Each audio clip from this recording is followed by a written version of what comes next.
400 पारची घोषणेचं काय झालं हा प्रश्न आम्हाला त्यांना विचारावा लागेल। सर, केंद्राचं मंत्रिमंडळ विस्तार झालेला आहे, खाते वाटप पण झालेले आहे, मात्र कुठेतरी खतखत महाराष्ट्रात व्यक्त होताना दिसते। काल शिंदे गटातले खासदार श्रीरंग बारणे यांनी खतखत व्यक्त केलेली आहे की जर कॅबिनेट मंत्री मिळालं पाहिजे होतं, ज्या पद्धतीने खासदारांची संख्या आहे त्या अनुषंगाने। दुसरीकडे अजित पवार गटाला सुद्धा या सगळ्या याच्यामध्ये मंत्रिमंडळामध्ये स्थान देण्यात आलं नाही। लोकसभा हा एकच उद्देश भाजपचा होता, लोकसभेपुरतं सगळ्यांना वापरून घ्यायचं आणि त्यानंतर त्यांचा फार विचार करायचा नाही, हे कृतीतून आता सिद्ध झालेलं।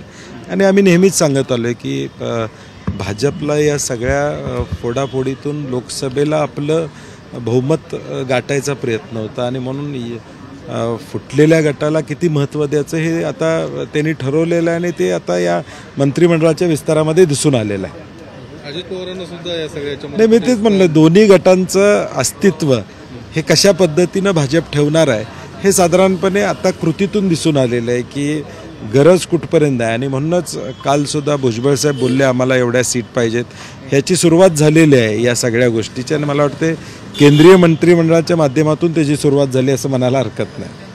पण एकीकडे ज्या पद्धतीने आता महायुतीमध्ये सुद्धा जागा वाटपाच्या संदर्भात चर्चा सुरू व्हायला लागल्यात की काल भुजबळ जसं म्हटले किंवा 80 जागा साधारणतः किंवा शिंदे इतक्या सुद्धा आम्हाला जागा मिळाल्या, तिकडे महाविकास आघाडीमध्ये सुद्धा काही दिवसांपूर्वीच नाना पटोले म्हटले की मोठा भाऊ म्हणून आम्ही आहोत, लहान भावाने लहान भावाप्रमाणेच राहिले पाहिजे। नाही, मला वाटते मोठा भाऊ लहान भाऊ याचा खुलासा रमेश चन्नीतला साहेबांनी केलेला आहे आणि महाविकास आघाडीमध्ये कुठेही अडचण येणार नाही।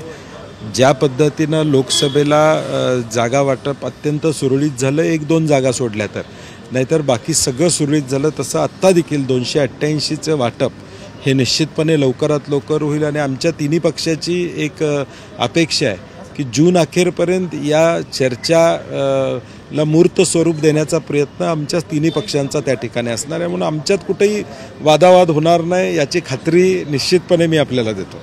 चंद्रकांत दादा पाटील म्हणतात की मोदींना कमी जागा मिळाल्यामुळे जग हळहळ करतंय, मात्र एकीकडे उद्धव ठाकरेंना जास्त जागा मिळणं अपेक्षित होतं, तसं झालं नाहीये, त्याच ठाकरेंचा फायदा काँग्रेसला आणि पवारांना होतोय। नाही, महाविकास आघाडीमध्ये तिन्ही पक्षाला एकमेकाचा फायदा झालेला आहे। काँग्रेसच्या मताचा फायदा शिवसेनेला झाला, राष्ट्रवादीच्या मताचा काँग्रेसला झाला, शिवसेनेचा काँग्रेसला झाला। आणि म्हणून किती आता काही भांडणं लावण्याचा प्रयत्न झाला तर तो आमच्यात होणार नाही, कारण की आमची संयुक्त ताकद ही राज्याला अपेक्षित आहे, जनतेला अपेक्षित आहे। कारण की जो काही निकाल लागला, मॅन्डेट आला, त्यातून स्पष्ट दिसतंय की सामान्य माणसं ही महाविकास आघाडीच्या बाजूने आहेत आणि हे फोडाफोडीचं राजकारण महाराष्ट्राला आवडलेलं नाही आहे। 400 पारची घोषणेचं काय झालं हा प्रश्न आम्हाला त्यांना विचारावा लागेल। सर, विजेसंदर्भातला प्रश्न आहे, मुंबईसह राज्यात जवळपास 2 कोटी स्मार्ट मीटर आहेत ते बसवण्यात येणार आहेत। दुसरीकडे आपण पाहतो की मुंबईचं कॉन्ट्रॅक्ट आहे ते अदानी कंपनीकडे। नाही, मला वाटतं हे मीटरच्या संदर्भात काँग्रेस म्हणून आम्ही निश्चितपणे भूमिका घेऊ, परंतु हे बळजबरी जबरदस्ती हे करण्याचा प्रयत्न जो चालला आहे तो मला वाटते हाणून पाडला पाहिजे। आम्ही त्याला विरोध त्या ठिकाणी करणार आहोत, कारण की गरज काय, हे प्री मीटरची ऑलरेडी एक सिस्टीम आहे, त्या सिस्टीममध्ये सगळं व्यवस्थित चाललं असताना पुन्हा याची गरज काय असा प्रश्न निर्माण होतो। संघप्रमुख मोहन भागवत काल म्हणाले की मणिपूर हे जे शांतीची वाट पाहतं 1 वर्ष झाली, त्याच्याकडे लक्ष द्यावं गरजेचं आहे। नाही, मला वाटते वर्षभरानं का होणार, किमान सगळ्यांना आता मणिपूरची आठवण होते। आमचे नेते राहुलजी मणिपूरला जाऊन आले आणि मणिपूरच्या व्यथा, मणिपूर काय घडतं हे जगाला आणि देशाला दाखवायचा प्रयत्न केला। किमान आत्ता तरी अपेक्षा आहे की सरकारनं यामध्ये लक्ष घालावं आणि जो अन्याय झालेला आहे त्याच्यावर या ठिकाणी न्याय मिळावा अशी सामान्य भगिनींची, या देशातल्या भगिनींची अपेक्षा आहे। ते म्हणाले की निवडणुकीच्या दरम्यान खूप प्रचार केला गेला संघाबद्दल आणि काही फेक मेसेजेस आणि सोशल मीडियाचा प्रचार करून त्याच्याबद्दल आपण नाही, मला वाटते त्यांनी ते चौकशी करावं। सरकार केंद्रामध्ये त्यांचं आहे, राज्यामध्ये त्यांचं आहे, असे फेक मेसेजेस कुठे गेले, काय गेले, नेमकं JP नड्डा साहेब काय बोलले ह्याची चौकशी करावी। पुण्यासह पश्चिम महाराष्ट्राला मंत्रिपद, केंद्रात मंत्रिपद मिळालंय, पुण्याचे खासदार मुरली मोहोळ यांना केंद्रात। नाही, आम्हाला स्वागत आहे की पुण्याला मंत्रिपद मिळाले आणि राज्याला देखील जवळजवळ 5 मंत्रिपद मिळालेले आहेत। राज्याचे प्रश्न, केंद्रातून येणारा राज्याचा निधी हा जास्तीत जास्त यावा आणि तो गुजरातकडनं जाता आता किमान तो राज्यामध्ये यावा, राज्यातले उद्योग राज्यामध्ये राहावेत अशी आमची साधारणपणे अपेक्षा असणार. 40 IT कंपन्या हिंजेवाडीतल्या होत्या त्याचं देखील नाही, आता जी IT पॉलिसी या राज्यामध्ये आली ती IT पॉलिसी करताना सुद्धा आम्ही काही सूचना केल्या होत्या की टायर 2 सिटीजला प्राधान्य तुम्ही द्या. आता कोल्हापूर असेल, अमरावती असेल, अशा ज्या सोलापूर असेल, अशा ज्या टायर 2 सिटीज आहेत, कारण की आता हे डिसेंट्रलाइज झाल्याशिवाय होणार नाही. आता सगळंच जर आम्ही पुणे, मुंबई, नागपूर अशा ठिकाणी सेंट्रलाइज करत राहिलो तर हा प्रॉब्लेम येणार आहे.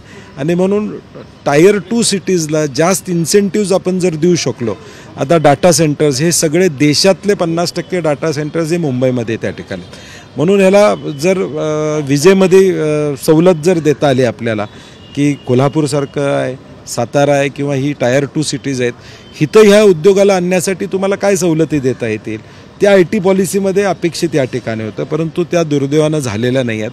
आणि म्हणून आमची शासनाकडे मागणी आहे की जर हे जे सेंट्रलाइज्ड व्हायला लागलेलं आहे ते वेगवेगळ्या शहरांमध्ये जाण्यासाठी तशा पद्धतीची धोरणं ही राज्य शासनानं आणावीत अशी आमची अपेक्षा असणार. Sir, thank you. देश विदेशातील प्रत्येक घडामोडींचे लाईव्ह अपडेट मिळवण्यासाठी आता साम टीव्हीच्या सर्व सोशल मीडिया प्लॅटफॉर्मला लाईक, फॉलो आणि सबस्क्राईब करा. तसंच सर्व नोटिफिकेशनसाठी बेल आयकॉन प्रेस करायला विसरू नका.